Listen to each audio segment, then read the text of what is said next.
المشاهدون الأكارم، السلام عليكم ورحمة الله. تحية من الفضائية الإريترية نقدمها لكم، ونقدم لكم نشرة أخبار هذه الفترة. أصحابكم فيها قاسم أحمد، ونبدأها كالعادة بأهم وأبرز العناوين.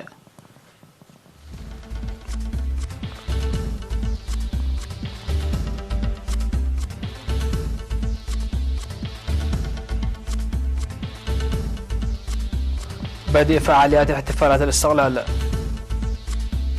سكان منطقة أنتوري يؤكدون جاهزيتهم لتعزيز تطور التعليم الأكاديمي. تنظيم انتخابات القضاة والمدراء في ضاحيتي فورو ومنصورة. قتلى في هجوم بشمال بوركينا فاسو.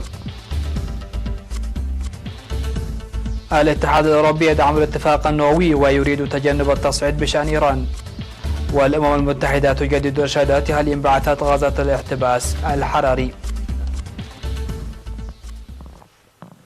أهلا بكم. ستنظم فعاليات احتفال الذكرى 28 للاستقلال في الفترة من 15 وحتى 24 من مايو في مختلف أرجاء البلاد تحت شعار الثبات على الصمود للتنمية. وأوضح مفوض الثقافة والرياضة السفير زمد الدخل لوكالة إيرينا أن الاحتفالات انطلقت بالمنافسات الرياضية التي بدأت في 4 من مايو وأسبوع الاستقلال في المدارس في 9 من مايو الجاري. وقد تم إعداد العديد من الفعاليات التي تشمل إنارة الطرق وتقديم الفنانين الإريتريين والأجانب العروض الفنية في دور السينما والطرقات والتي تبث مباشرة عبر الفضائية الإريترية، وكذلك الحفلات الشعبية وعروض الكرنفال والولائم الشعبية والاحتفالات الرسمية في والاحتفال الرسمي في 24 من مايو. كما سينظم الاتحاد الوطني للمرأة عروضا للفن التشكيلي والاختراعات والابتكارات، وستقدم فرق فنية قادمة من اليابان والصين ومصر عروضا فنية على شرف المناسبة.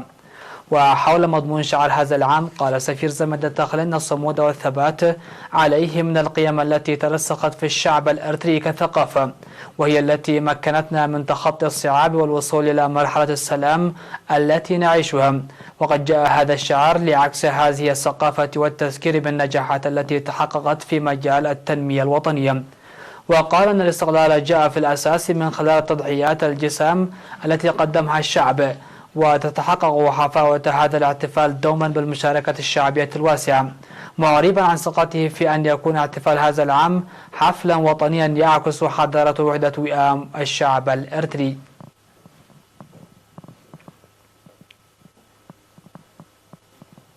أكد سكان ضاحية أنتوري بمديرية عاد القاش خلال المنتدى الذي عقدوه في 9 من مايو الجاري جاهزيتهم للقيام بكل ما يطلب منهم لتعزيز أنشطة التعليم الأكاديمية الجارية في مناطقهم، بما في ذلك برامج تعليم الكبار. وفي الكلمة التي ألقاها مدير الضاحية سيد جيت صقاي أكد على أن التعليم هو أساس التطور المنشود، معربا عن جاهزية المواطنين لتعزيز دورهم وإسهاماتهم في القطاع التعليمي إلى جانب الجهود التي تبذلها الحكومة. بدوره قال مدير مدرسة أنتوري الابتدائية والمتوسطة الأستاذ هبت ميكائيل مناسي أن المدرسة التي بدأت عملها في العام 1994 ب 92 طالبا تستقطب في الوقت الحالي حوالي 1500 طالب يتابعون دراستهم حتى الصف الثامن. كما تقدم برنامج تعليم الكبار وبرنامج اليوم ل 387. ونشد الأستاذ هبت ميكائيل بضرورة منع اهتمام أكبر لزيادة البنى التحتية والفصول الدراسية مع تزايد أعداد الطلاب. من جانبه أوضح منسق تعليم الكبار في فرع التعليم بإقليم القاش بركة سيد يوسف إسحاق سريان البرنامج كما ينبغي على مستوى الإقليم، مشيرا إلى المساهمة الأهلية الفاعلة في منطقتي أنتوري وبيلينايو، داعيا إلى تعزيز حملات التوعية الجارية وتقوية مشاركة الذكور في برنامج تعليم الكبار. وأوضح مدير مديرية على القاش السيد قدي سيفانوس أن زواج القاصرات وعدم تجمع القرى والوعي المتدني من أهم عوامل إعاقة العملية التعليمية، داعيا مدراء الضواحي ولجان القرى للمساهمة الواعية في تطور التعليم. وقد بحث المشاركون في المنتدى التقارير المقدمة وخرجوا بقرارات وتوصيات تدعو إلى ضرورة العمل الجاد لرفع مشاركة الذكور في برنامج تعليم الكبار بقدر الإمكان، وتعليم الأطفال الذين فاتتهم فرص التعليم، وتحسين بناء الفصول المؤقتة المشيدة بالمشاركة الشعبية، وبناء الأسوار المدارس. كما تم التوصل إلى تفاهم يقضي بتولي إدارة الداحية مسؤولة تنفيذ القرارات. هذا ويغطن الداحية أن تري أكثر من 7000 نسمة، وهي إحدى ضواحي مدينة على القاش 23. انتخب في مدينة فوروخ للانتخابات التي جرت في الفترة من 10 من أبريل المنصرم وحتى الأول من مايو 7 قضاة في 7 محاكم أهلية، وكذلك 33 من لجان الصلح. وأوضح مدير المديرية السيد عثمان عرفة عن نجاح البرنامج بفضل التوعيات التي جرت مسبقا، مشيرا إلى أن القضاة المنتخبين سوف يلعبون دورا هاما في تقديم الأحكام العادلة بالارتكاز على الخدمات النشطة والقيم المجتمعية. وافادت التقارير واردة من إدارة المديرية عن وجود 8 محاكم أهلية في 15 ضاحية في الماضي، إلا أنها انخفضت في الوقت الحالي إلى 7 محاكم. في غضون ذلك أجرت انتخابات مدراء الضواحي والمدراء التنفيذيين ولجان القرى في مناطق منتاي وعد كوكوي ودلوك وحركوك ومقاودة وكورتي وقرقر بمدينة منصورة. وأشار السيد يمانة ساميكيل المدير التنفيذي للمديرية إلى أن الهدف من إجراء الانتخابات هو انتخاب مدراء جدد داعين المنتخبون الجدد إلى تقديم خدمات جيدة للمواطنين والشعب لإبداء التعاون المطلوب معهم. من جانبهم أكد المنتخبون الجدد على إحداث تغيير إيجابي في المجال الإداري، مدركين المسؤولية الكبيرة الملقاة على كاهلهم. بحث ممثلو 15 داحية وعمال المؤسسات الحكومية في مديرية صرونا بالإقليم الجنوبي تنفيذ برامج التنمية.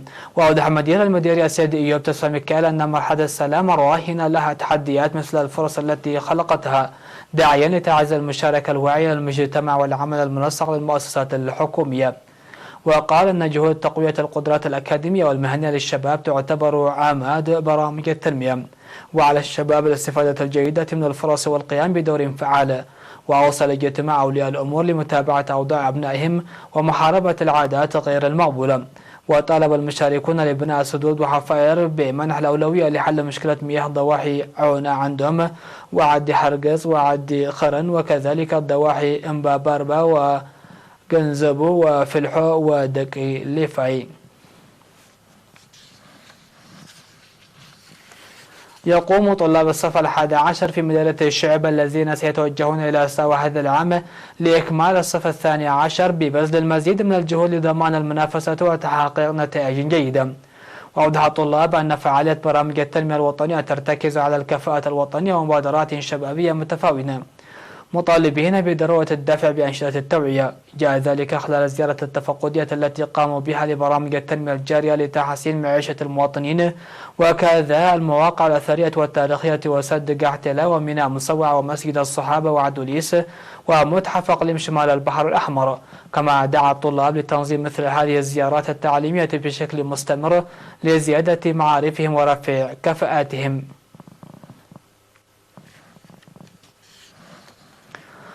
مشاهدينا، نشرتنا لا زالت مستمرة معكم من الفضائية الإريترية، لكن بعد فاصل قصير فكونوا معنا.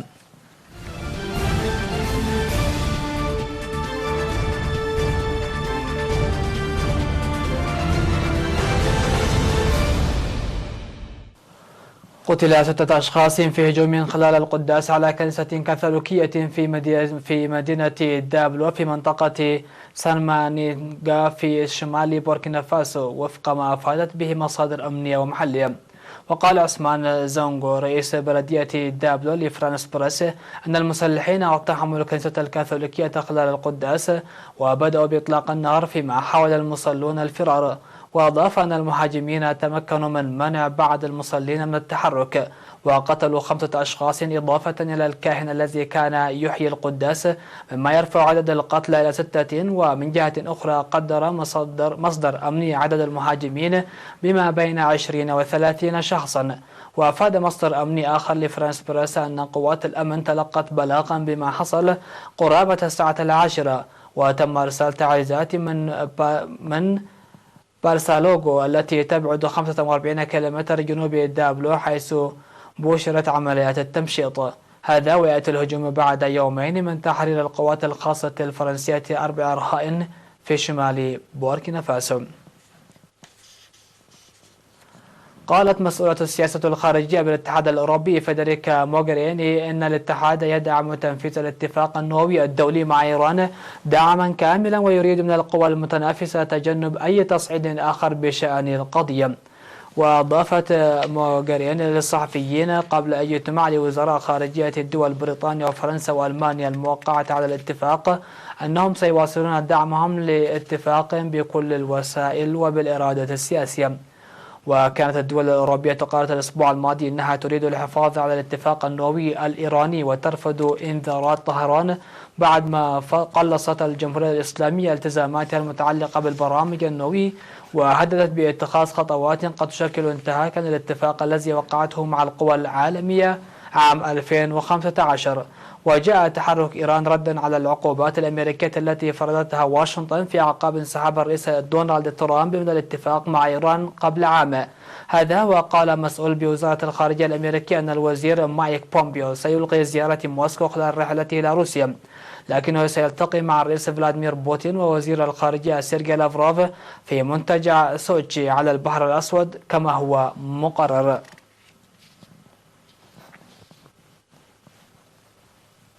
جددت الهيئة الحكومية الدولة المعنية بتغيير المناخ والتابعة للأمم المتحدة المبادئ التوجيهية للحكومات لتقدير حجم انبعاثات الغازات المسببة للاحتباس الحراري، لتضمن بذلك آخر ما توصلت إليه البحوث العلمية.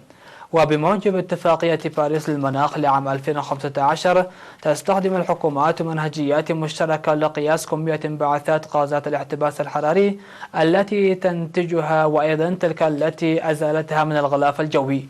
وقالت الهيئة أن المبادئ التوجيهية لعام 2019 تستند على منهجيات عام 2006 مع معالجة ثغراتها وتحديث المعلومات المتقدمة، ويشمل ذلك تقنيات متطورة لقياس مصادر الانبعاثات في قطاعات الطاقة والصناعة والمخلفات والزراعة والغابات.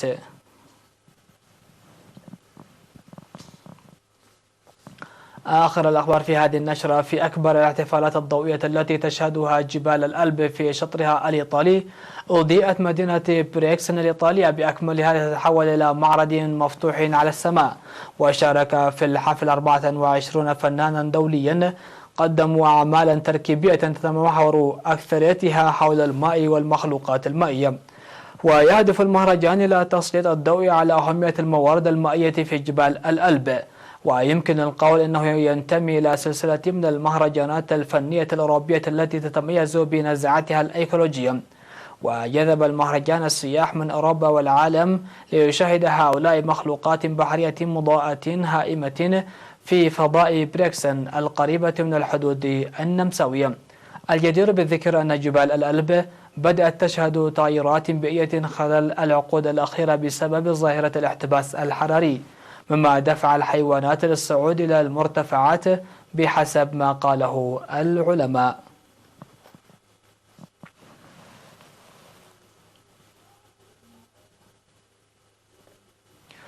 بهذا مشاهدينا الأكارم انتهت النشرة. شكرا لحسن الإسماع والمتابعة، إلى اللقاء.